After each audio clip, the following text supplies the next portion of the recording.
Tonight, Victoria decides. Voters across the state deliver their verdict. Will it be 4 more years of Daniel Andrews and Labor?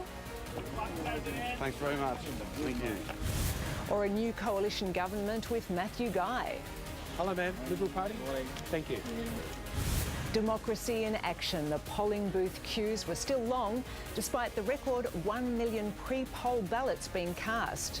For the first time, the pre-poll votes will be counted on election night. We'll cross live as counting gets underway.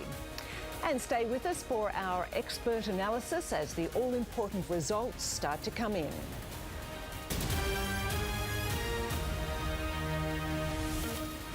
This is 10 News First, Melbourne, with Jennifer Keyte. Good evening and welcome to this special state election edition of 10 News First. As we go to air tonight, the last votes have been cast, the booths have just closed, now the waiting game begins. Tonight we have Nick Etchells at Labor headquarters. Nicole Strawn is with the Liberals. We'll head to Nick Etchells first. Nick, it's been a long time since we've had a two-term government.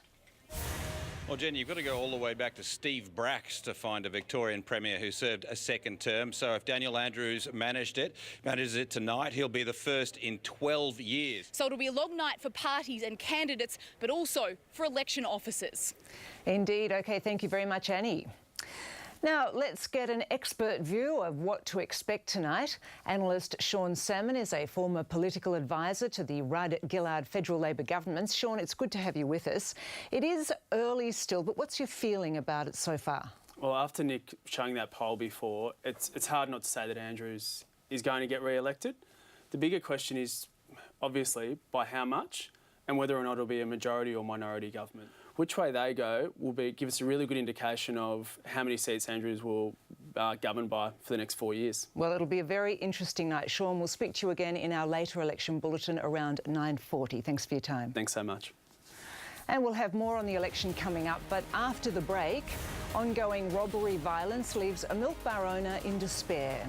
And the real cost of snoring, it's so much more than just lost sleep.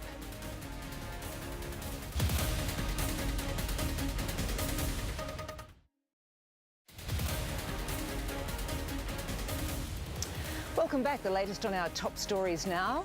A Doveton milk bar owner considers quitting after a spate of violent robberies. The latest attack left his son in hospital.